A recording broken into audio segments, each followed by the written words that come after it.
So this is our guillotine mat cutter. It's used for straight cuts, straight outside cuts. I'll show you how to use that. So first thing, just the different parts of it. You have a ruler here. You can help with your measurements. You have a clamp here that'll hold your board in place. And down here is the blade that slides up and down. And there's a little trench in here we'll show you in a second of where the blade goes. So first thing you do is get your board, figure out what your outside measurements need to be. When you do that, with this one it's nice because you don't have to mark your board because we have that built-in ruler.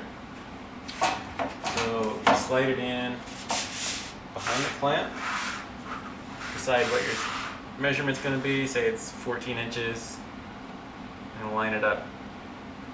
Try to be as precise as you can, 14 inches.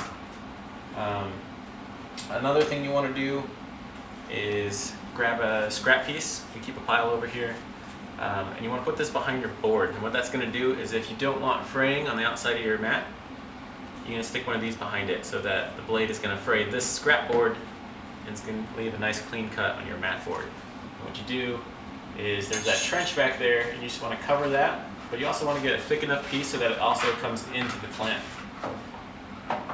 If you don't have it behind the clamp, it's going to bow your mat board, and you're not going to get a straight cut. You're going to get kind of a wave in it. So you get that back there, check your measurement again, lower your clamp by raising this handle, make sure it's tight. At that point, come over to the blade. There's a lot of little things on here. The only thing you have to worry about is this small one.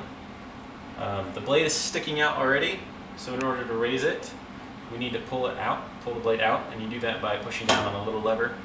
Blade comes out, you raise it up, drop it into the scrap board. You want to brace it with your thumb, because as you pull down, the board's going to push back on the blade and try to push the blade back out, and you don't want that, so you want it to stay still. So brace it with your thumb, and just kind of brace it with your other hand and push down. It's a little tough because it's cutting through two boards, but once you get to the end, your board is cut. You can take it off, release the clamp, and you have a nice clean edge, no frays.